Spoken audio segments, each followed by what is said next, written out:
말씀은 신약성경 요한계시록 3장 14절부터 22절까지의 말씀입니다.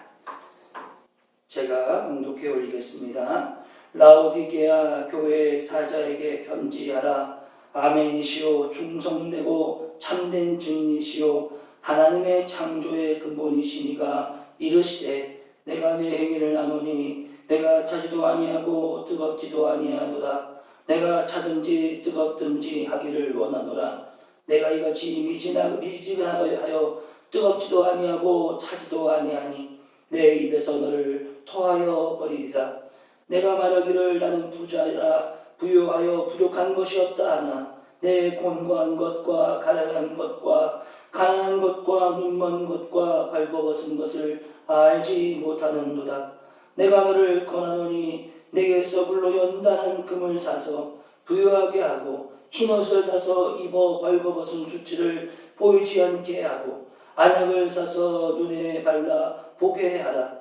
물론 내가 사랑하는 자를 책망하여 징계하노니 그러므로 내가 열심을 내라 회개하라. 볼지어다 내가 문 밖에 서서 두드리노니 누구든지 내 음성을 듣고 문을 열면 내가 그에게로 들어가 그와 더불어 먹고 그는 나와 더불어 먹으리라. 이기는 그에게는 내가 내 보좌에 함께 하여 주기를 내가 이기고 아버지 보좌 함께 앉는 것과 같이 하리라. 귀 있는 자는 성령이 교회들에게 하시는 말씀을 들을지어다. 아멘. 할렐루야. 하나님의 은혜와 사랑과 평안이 함께 하시기를 주님의 이름으로 축원합니다. 지금 대단히 한국 사회가 전혀 예상하지 못했던 일로 인해서 혼란하고 어려움을 당하고 있습니다. 코로나 바이러스가 계속적으로 전국에 많은 이들이 확진자가 나오고 있습니다. 꼭 마스크를 착용하시고 또 손 사정을 통해서 손을 잘 닦아주시고 그리고 지금 여러 곳에서는 큰 대규모 집회라든지 예배라든지 이런 것들을 자제하고 정지하는 상태에 있습니다. 학교도 3월 23일까지부터 개학을 예정하고 있는데 꼭 그 전까지 하나님께서 우리를 불쌍히 여기시고 치료해 주셔서 안정함을 찾고 회복하게 되어서 학교가 개학을 하고 또 정상적인 사회활동이 진행될 수 있도록 기도해 주시고 노력해 주시고 서로 배려해 주시는 시간이 되기를 부탁합니다.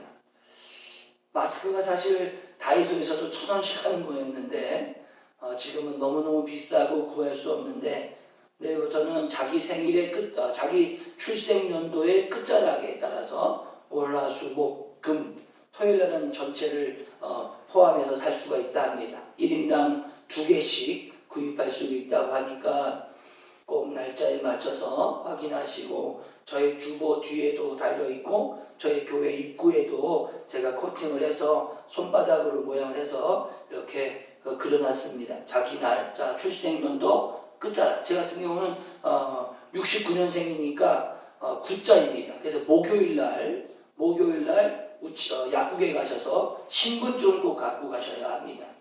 약처럼 처방전을 받을 때 중복한 것들을 안 하려고, 왜냐면 사재기가 너무 심하니까 중복하는 것을 막기 위해서 신분증을 꼭 가져가셔야 합니다. 그래서 자기 생년월일 끝자락에 해당하는 분들 잘 보시고 꼭 구입하셔서 생활하는 데 불편함이 없도록 하시기 바라고, 사재기라든지 마스크를 가지고 이익을 추구하는 그런 상황은 지금은 할 때가 아니지 않습니까? 우리 모두가 노력해 주시고 꼭 빨리 이번 주와 다음 주까지 모든 일들이 잘 되어서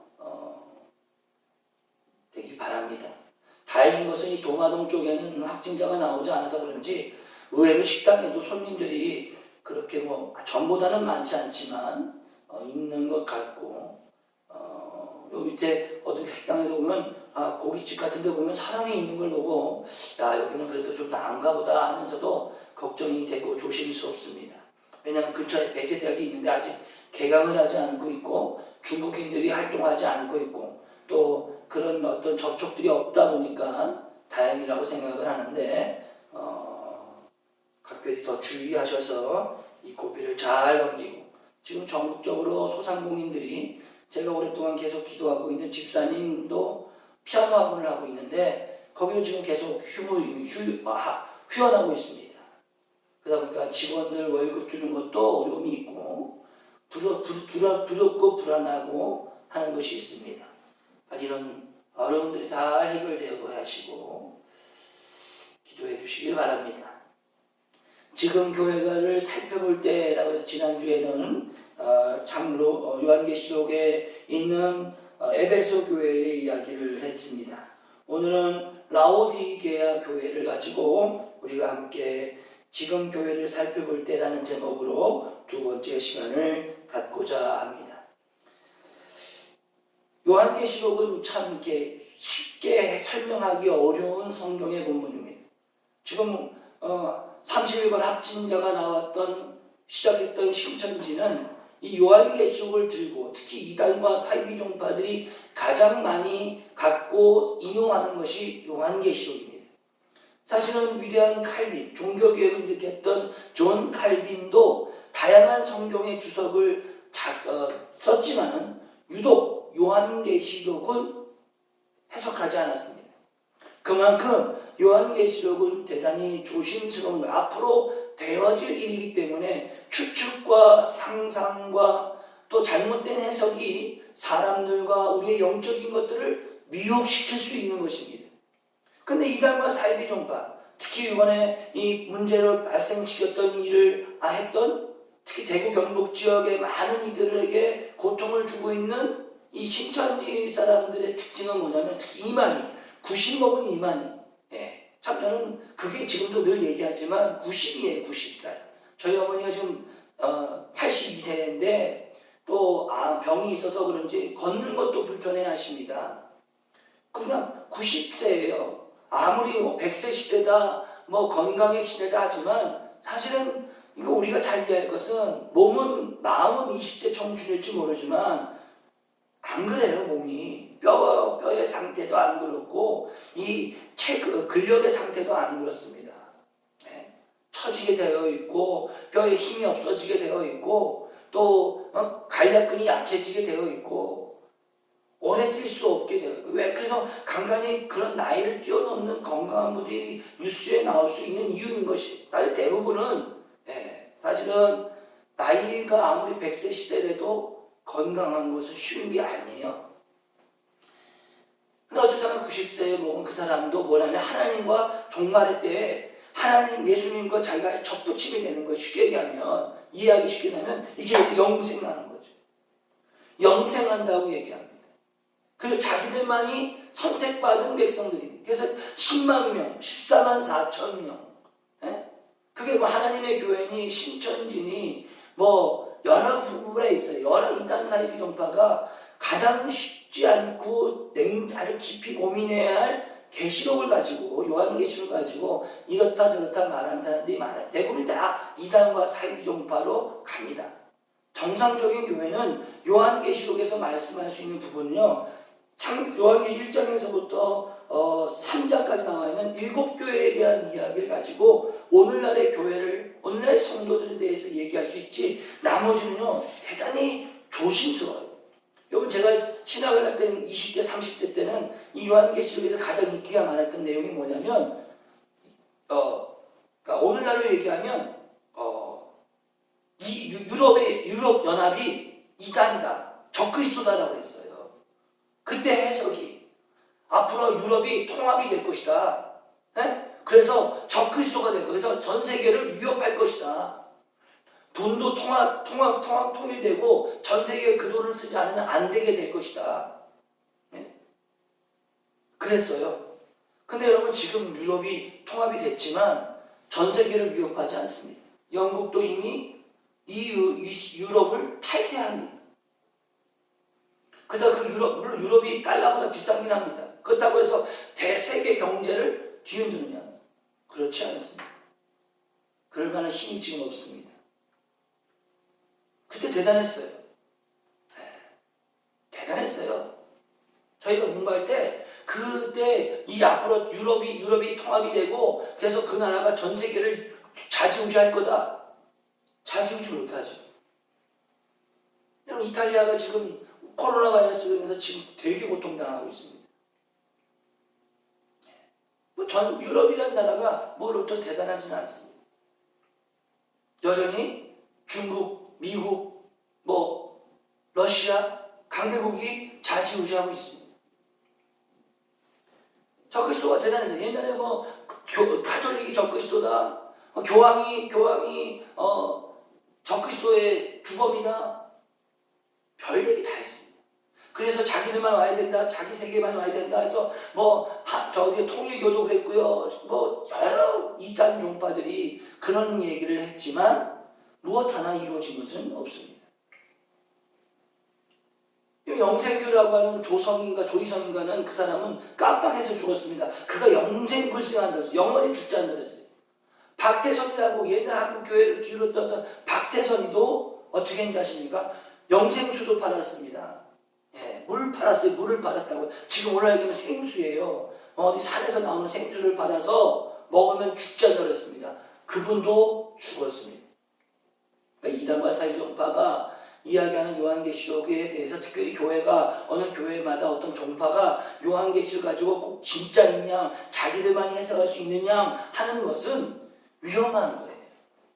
네, 위험한 거예요. 그저 하나님 나라 백성 오늘 이 시간이 종말이에요. 오늘 이곳이 종말이에요. 그리고 이 땅에서 하나님 나라를 늘 그리고 소망하며 가는 거예요. 그래서 하나님 십자가의 의미가 그거였잖아요.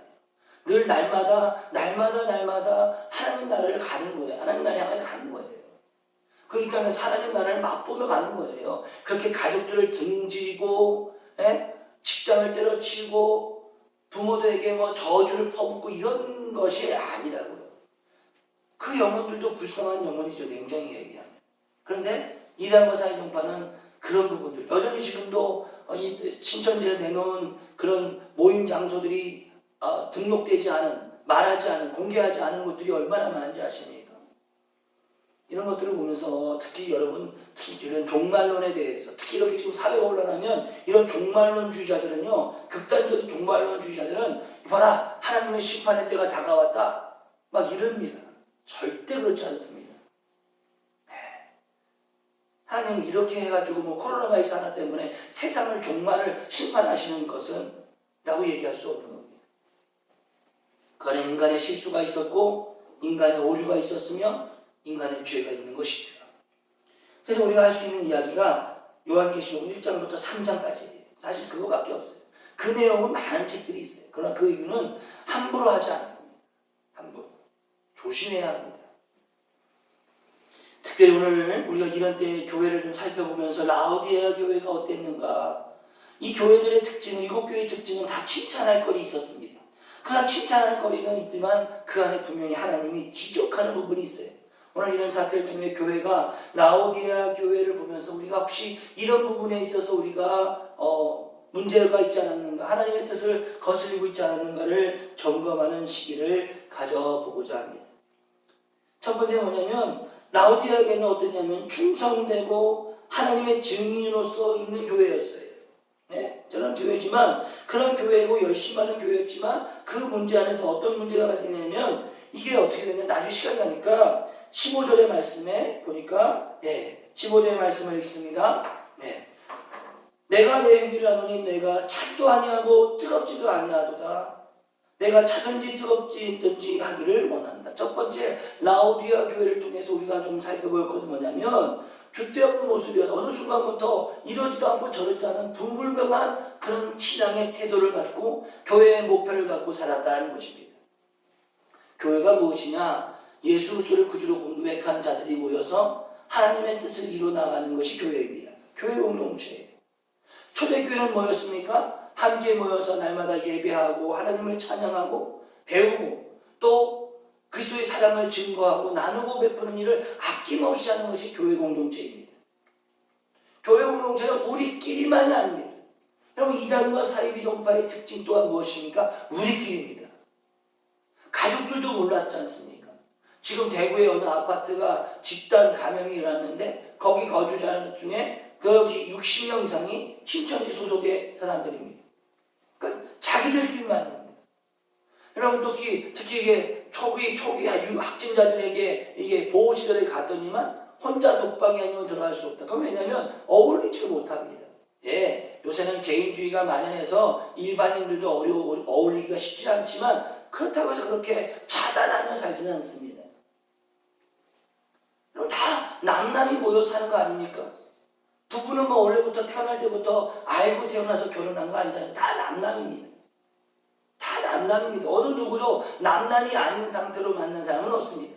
그러다 보면 어떤 목적에 의해서 알게 되고 관계되고 또 그러면서 정을 느끼게 되고 하는 것이지 어느 누구도 태어날 때부터 알고 지나고 이미 알고 지난 건 없습니다. 근데 그렇게 어우러지지 못해요. 방향이 그게 편협적이죠. 오늘 라오디아 교회를 통해서 주님이 질책하고 있는 첫 번째는 뭐냐면 주대없는 모습. 15절 16절에 보니까 미지근하지도 않고 뜨겁지도 않고 차지도 않다. 야 분명히 해라. 그렇지 않으면 내가 어떻게 하나? 토해내겠다 그랬어요. 여러분 우리 한국교회가 이번 사태를 통해서 좀 볼 것은 사실 교회가 본질, 빛이요 소금이요 등불이요 등대라고 하는 이 본질을 사실은 상실한 부분이 많습니다. 한국 기독교의 역사는 이 지역사회와 민족 앞에 영향력을 끼쳤어요. 무슨 정치적 영향력이 아니라 선한 영향력을 끼쳤어요. 제가 우리 목회자들, 목사님과 친하고서 몇 번 이렇게 간간히 만나 통화하면 이번 사태를 통해서 좀 교회 규모가 있고 경제적인 여건이 좀 되는 교회들은요, 이번 기회를 통해서 좀 많이 베푸세요. 나누세요. 성금도 좀 내고, 그리고 돈 있으면 이렇게 소독기 좀 구입해서 막 지역에 그 소독기를 좀 뿌리고 소독약도 좀 뿌리고. 작은 교회들이 할 수 있는 게 별로 없어요. 저도 저기 어디서 그 소독약 좀 얻어가지고 아침에 이렇게 새벽기도 마치고 아침에 이렇게 저희 교회하고 계단 이렇게 뿌리긴 합니다. 스프레이 같은 거로요. 뭐 그게 얼마나 효과가 뭐 많겠어요. 대량으로 하는 게 아니니까. 좀 교회가 그런 거 좀 해서 마스크 다 치우고 옷 좀 입어서 좀 이렇게 해가지고 소독약 뿌리면 스님들이 좀 앞장서고. 다른 게 전도가 아니죠. 우리는 자꾸 전도하면 사람들을 끌고 모아서 그 자리를 가득 채우는 것만이 전도라고 생각하지만 오늘날 이번 사태를 통해서 분명한 교회로서의 본질. 교회는 선한 영향력이 있는 것이 교회예요. 선한 영향력 있는 교회. 헌금하는 게 뭡니까? 옛날 구약시대 때 11조는요, 가난하고 어려운 사람을 돕기 위하였어요. 거기 그 11조의 목적 중에 하나였어요. 근데 오늘날 한국 기독교는 건물 짓고, 여러분, 한국 교회의 한 30% 이상은요, 빚더미에 얹어있는 교회들이 얼마나 많은지 몰라요. 교회 건물 짓다가 빚에 허덕이는 교회가 얼마나 많은지 아십니까? 과연 그렇게 막 넘치느냐. 저도 신학을 공부를 오래 했습니다. 오래 했는데 지금은요, 옛날에는 건물을 짓면요 정말 부흥했습니다. 그런데 지금은 건물을 짓는다고 해서요, 아니 건물을 짓는 이유 중에 하나가 뭐였냐면 성도가 너무 많아서 앉을 자리가 없는 거예요. 그래서 건물을 졌어요. 옛날에는. 지금은 사실 냉정히 얘기해서 교회 자리가 뭐 천석이야. 그 천석이 너무 많아가지고 어찌할 수 없어가지고 사람들이 많아서 앉을 수 없는다. 그런 교회는 거의 없어요. 대부분의 교회들이 조금 되니까 더 지으면 많이 올 것이라 생각합니다. 그리고 일주일 내내 교회 문 닫아놓고 있는 교회. 지역사회에서 개방하지 않는 교회들도 얼마나 많은지 모릅니다. 초창기 여기 대전에 내려왔을 때 어느 큰 교회인데 앞에 주차장이 넓더라고요. 근데 허구한 날 입구를 막았더라고요. 철문으로 막았어요. 그 주차장에 예배 시간 외에는 뻥 뚫려 있는데 주차난으로 힘든 그 사람들에게 교회를 개방하지 않더라고요. 교회를 개방하지 않고 문을 닫아놨더라고요. 그게 보고 제가 안타까웠어요. 아니 예배 시간대는 아니면 다른 날에는 주차장에 아니면 등록을 해서든지 등록을 받든지 해서 주차장을 좀 개방하면 어떨까? 별 생각을 다 해봤어요. 교회가 한국 기독교가 왜 부흥했는지 아십니까? 물론 하나님의 역사였죠. 그러나 냉정히 한 면에는 이 사회 앞에 지탄받지 않았어요. 좋은 긍정적 사고를 가졌어요. 교회하면 좋은 생각이 들었어요. 근데 저희가 저 같은 세대에 목회를 하면서 어려운 게 뭐냐면 교회에 대한 긍정적 생각이 별로 없어요. 교회는 그냥 교회지 뭐 교회가 그 지역에 있다고 해서 무슨 뭐 이런 게 없어요. 제가 늘 목회하면서 안타까운 게 교회가 그런 일들을 하지 못하는 것이 안타까워요. 오늘 성경의 라오디아 교회는 분명하지 못했어요. 이럴 때는 뜨거웠고 저럴 때는 찼고 이럴 때는 이렇게 했고 저렇게 했어서 줏대 없는 중심이 없는 방향과 목적과 비전이 제대로 정립되어 있지 않는 상황 따라 환경 따라 흘러가는 그런 모습을 가지고 주님이 질책합니다. 그렇지 않으면 분명한 노선을 갖고 분명한 잣대를 갖지 않으면 토해내겠다 말씀하고 있습니다. 두 번째는 뭐냐면 어떤 지금 교회를 살펴보면서 라오디게를 보면서 우리가 볼 것은 뭐냐면 17절에 제가 읽습니다. 내가 말하기를 나는 부자라 부유하여 부족한 것이 없다 하나 내가 곤고한 것과 가련한 것과 가난한 것과 눈먼 것과 벌거벗은 것을 알지 못한다. 두 번째 뭐냐면 17절이니까 자신은 자신의 본질을 몰라요. 자신은 부자다, 부유하다, 부족한 거 없다. 그렇게만 생각해. 그러니까 거칠해. 눈에 보이는 거칠애로 볼 때는 화려하죠. 그런데 가장 중요한 건 실체는 어땠다? 나는 실체는 어떠냐면 공고하고 가련하고 가난하고 눈멀고 벌거벗어 있는 상태를 보지 못한다. 판단과 분별력이 상실된 시대. 그게 라오디아 교회를 향한 주님의 질책이었어요. 저는 이 신천지가 한참 10만 성도 완성을 해가지고 막 대대적으로 막 길거리에서 막 홍보하고 알릴 때 저는 되게 기분 나빠져. 왜냐하면 그게 좋은 거 아니에요. 저도 젊은 시절에 뭐 자그마한 개척교회에서부터 지금 개척교회 하지만 개척교회에서부터 뭐 1000명, 3000명 이런 교회 사역을 뭐 500명 이런 교회에서 부교육자 사역을 많이 해봤기 때문에 아는데 많다고 좋은 게 아닙니다. 많으면요 사고가 많아요. 사공이 많으면 사공이 많으면 배가 산으로 올라가게 돼 있어요. 이게 다 옛날 말 틀리지 않아요. 여러분 제가 늘 얘기하잖아요. 제 후배 목사가 부교육자가 저 전주에 몇천 명 있는 교회 부목사였는데 담임 목사를 갖고 가정신방을 예배 드렸어요. 담임 목사가 그 집사님에게 우리 교회 온 지 얼마 됐냐니까 10년 됐대요. 10년 만에 처음으로 담임 목사님을 코앞에 두고 예배 드리는 거예요.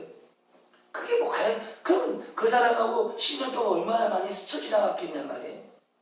그런데 그 교회 성도의 담임 목사를 처음으로 가까이 예배 드렸대요. 그게 과연 좋은 걸 거야. 저희가 옛날에 신학을 다닐 때 가장 성도들과 가족적이면서 목회적인 방향을 잡을 수 있는 게 300명이었어요. 지금 보니까 약 700명에서 800명, 약 1000명 안짝이라고 하더라고요. 그걸 넘어가면 절대, 그래도 그 안에 부교육자들을 사용해야 되겠죠. 절대 제대로 성도들을 돌볼 수 없다고 합니다. 근데 지금 우리 한국 교회는 누구나 어쩌면 저 자신도 대형화되는 교회를 원하는지 모릅니다. 몇천 명, 몇만 명, 그게 그렇게 자랑스럽지 않습니다. 몇만 명이 모여도 이런 코로나 바이러스 사태가 있으니까 무교회 예배할 수 없어요. 그 몇만 명이 과연 정말 다 주일날 집에 앉아서 영상을 틀어놓고 가정 예배를 드릴까요? 아닙니다. 절대 안 그렇습니다. 저는 분명히 확신할 수 있어요. 절대 안. 왜? 그들 성도가 다 거기에 있는 성도가 아니에요.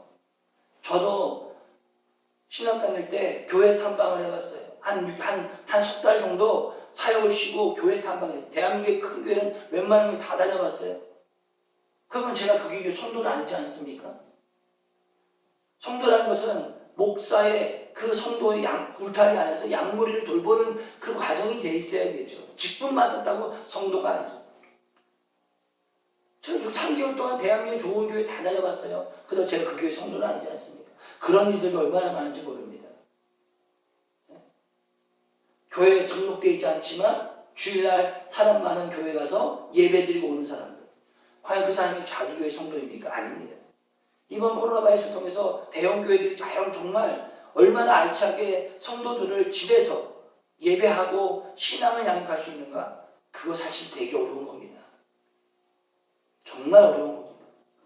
사랑하신 성도 여러분, 오늘 이 라오디아 교회를 보면서 우리 교회가 이 시대의 교회가 또 우리 성도들이 혹시 분별을 상실하고 거칠에만 하려 한 것에 쫓겨 살고 있지는 않았는가? 영적인 기성 것들에 대해서 귀하게 여기지 않고 겉만 하려 하고 겉만 멋있으면 된 것이라고 생각하지 않는가? 오늘 교회가 개척교회를 하지 않는 목사들이 많습니다. 목사 안수를 받아놓고도 교회를 하지 않고 떠돌이처럼 돌아다니는 분들도 많습니다. 그들의 공통적인 얘기는 뭐냐면 성도가 없는데 꼭 교회를 해야 되는가? 물론 그럴 수도 있겠죠. 그러나 우리가 과연 하나님 앞에 부름받은 사람들이 해야 할 본질은 뭘까? 그러고 나가서 목사랍치고 이렇게 하고 다니는 것 과연 그것이 좋은 모습일까? 4명 중에 1명이 기독교인이라는데 그 기독교인들이 과연 겉으로 화려하고 세상 예수 안 믿는 건 별반 차이 없다면 과연 그것이 좋은 것일까? 부자가 되나 되지 말라는 얘기도 아닙니다. 돈을 열심히 하려는 것도 얘기하지 않는 것이 아닙니다. 열심히 애쓰고 자기 갖고 있는 능력을 가지고 열심히 돈 벌고 열심히 사는 건 중요합니다. 그것도 사명입니다. 그러나 그게 전부만은 아닙니다. 기독교인들은 내면의 세계까지 가야 돼. 예수 안 믿는 사람들은 그저 오늘이 다예요. 돈 많이 벌고 잘 살고 좋은 차 끌고 다니고 좋은 집 사는 것 그거면 돼요. 그러나 진짜 예수 믿는 사람들은 뭐냐? 내면의 세계. 영적인 세계를 볼 수 있어야 돼요. 여러분 이스라엘 백성들이 애굽 땅에서 출애굽했어요. 그들에게 하나님께서는요 약속의 땅에 들어갈 동안 신발이 헤어지지 않게 해주셨어요. 만나와 매출에 끊어지지 않았어요. 그 약속의 땅에 들어가기 전까지요. 그런데 그들에게 하나님이 뭘 얘기했냐면 내가 너희한테 먹이고 입히고 하는 거 다 책임입니다. 낮에는 구름 기둥으로 밤에는 불 기둥으로 그들을 보호해 주셨어요. 하물며 애굽의 병사들이 몰려와도 모세의 지팡이 하나로 모든 것을 막아내 주셨어요. 그러면서 유일하게 하나님이 이스라엘 백성들에게 약속 부탁한 게 뭐냐면 하나님 온전히 하나님만 믿어라. 나 외에 다른 신을 섬기지 말고 오직 하나님 한 분만을 경외하고 예배하라 이랬어요. 그래서 성막도 짓게 해주셨어요. 그런데 이스라엘 백성들이 약속의 땅에 가는 동안 그들이 하나님 먹이시고 입히시고 안전케 하시고 보호해 줬는데 그들이 하나님 잘 믿었냐? 아니요. 조금만 문제가 생기면 하나님을 원망하고 우상을 섬겼어요. 결국 그들은 약속의 땅에 들어가지 못했어요. 사랑하는 성도 여러분, 이거 잘 기억하셔야 돼요. 하나님이 이 땅에 창조주신 하나님이 우리들에게 늘 함께 하세요. 임마누엘 하나님이라고 하잖아요. 그런데 우리는 자꾸 그 하나님과의 교통의 관계, 하나님과의 관계보다 하나님 주변의 것에 너무 많이 마음과 생각과 믿음을 실족하고 있어요. 겉으로는 내가 부자고 부유하고 받은 것이 부족함이 없다 할 것 같지만 이 안에 어떻대? 그는 공고하고 가련하고 가난하고 눈먼고 자기가 벌거벗은 임금이. 그럼 벌거벗은 임금 이야기 알잖아요. 동화 알잖아요. 네? 얼마나 화려한 것만 좋아하는 왕에게 잘못된 사람이 접근해서 벗겨져 실은 벗어져 있는데 눈에 보이는 투명한 옷이 하얗다고 만들고 그것을 입었다고 하고 백성들 앞에 행진을 했어요. 자기가 벌거벗은 짓을 모르고 눈에 보이지 않는 옷이 있는지 알고 부끄러운 왕이 됐어요. 벌거벗은 왕이 됐어요. 오늘 우리 기독교인들이 오늘 한국 교회가 이번 이런 모습을 보면서 혹시 우리가 겉에만 화려한 겉으로만 겉의 모습만 본질을 잊어버리고 있는 것은 아닌가. 나의 영적인 세계를 보지 않고 교회의 현실을 보지 않고 믿음의 척도를 보지 않고 내 믿음의 수준을 보지 않고 거칠만 보지 않는가. 여러분 이걸 잘 이해하시는 게 뭐냐면 여러분 쇼핑 가보죠. 지금은 쇼핑도 잘 못하는데 여러분 대형마트 같은데 이렇게 캐리어를 끌고 갑니다. 그러면 처음엔 비어있잖아요. 그리고 사실은 내가 살 것만 생각하고 이렇게 살려고 갔지만 나중에 보면 어떻게 돼요? 나중에 이렇게 사고 와서 집에 보면 지금 당장 사지 않아도 될 것들을 사가지고 돈이 많아졌어요. 가득 사와요. 되게 많이 산 것 같아요. 근데 보면 어떻게 해요? 당장 필요하지 않은 것까지 사와요. 처음에는 내가 뭐만 사와야지 하고 생각을 갖지만 나중에 보서 집에 와서 계산해 영수증 보면 지금 당장 필요하지 않은, 아니 한 개만 있으면 될 걸 두 개, 세 개, 뭐 플러스 원 플러스 원 플러스 원이라고 해서 사고, 뭐 해서 사고, 덤으로 뭐 준다고 사고, 결국 당장은 필요하지 않은데 가득 사고 와요. 그 순간은 되게 만족합니다. 행복해합니다. 그러나 막상 영수증을 보고 집에서 물건 사온 걸 뒤져보면, 정리해보면 당장 필요하지 않아요. 당장 필요하지 않아요. 그만큼만 있어야 되는데 더 많이 필요한 거. 두 개, 세 개. 이게 우리의 모습이에요. 저 화려함만 다지만 나는 지금 공고해요. 내가 사람 앞에는 아주 멋있어 보일지 모르지만 나는 지금 영적으로 고갈되어 있어요. 이걸 볼 줄 이것도 볼 줄 알 때 하나님께서 그를 향하여 본질을 고쳐줘요. 여러분, 이단과 사이론파가 왜 안타까운지 아십니까? 그들은 열심히 믿고 있는 것 같아요. 아주 목숨, 자기들만이 진짜인 것 같아요. 그런데 아니거든요. 여러분, 옛날 언젠가 다미 선교회라고요, 예수님이 재림한다고 그랬어요. 그들도 가정을 버리고요, 자식들까지 버리고요, 정말 주님이 오신다고 기다렸어요. 그날 정말 약속한 날, 자기들이 주장했던 날이 왔어요. 막 카메라맨들이 오고 방송국 오고 난리가 났어요. 흰 옷을 입고 정말 자기들은 들림 받는다고 했어요. 주님 오신 걸 환영할 준비했어요. 근데 어떻게 됐을 것 같아요? 예수님이 왔을까요? 안 왔어요. 나중에 지나서 보니까 예수님이 날짜를 변경하셨대요. 그리고 또 지나가니까 그것을 주야돼 이장님이라는 사람이 있어요. 그 사람은 구속됐어요. 공금횡령을 하고 사기를 친 것으로. 이단과 사이비종파처럼 혹시 우리가 그러면 예수님이 그들 집단, 특별 집단에게만 오시면 그건 신이 아니에요. 신은 전 세계를 똑같이 봐야죠. 모든 이가 본다고 그랬어요. 모든 이가. 하물며 죽은 자도 일어난다고 그랬어요. 그럼 이것만 생각해도 신천지나 하나님의 교회나 이단과 사이비종파들은 자기들만 본다는 거 아니에요. 그건 아니죠. 진짜는 자기만 보는 게 아니라 전 세계 어느 누구도, 하물며 저 아프리카에 있는 원주민들도 다 보는 거예요. 다. 진짜 주님이 오시는 것은 누구도 다, 한 사람도 빠짐없이 다 보게 돼 있어요. 그래서 마지막 때가 언제인지 우리는 알 수 없어요. 그냥 오늘이 나에게 마지막. 여러분, 내일이라는 걸 우리가 어떻게 알아요? 여러분, 우리가 자꾸 거칠게, 우리끼리 실체는 모르고 내 상태는 모르고, 오늘 그것에 대해서 주님이 질책하고 있습니다. 그래서 뭐라고 그랬습니까? 이것을 해결하는 방법은 뭐다? 18절을 제가 읽겠습니다. 18절 19절에 내가 너에게 권하노니 내게 불로 연단한 금을 싸서 부유한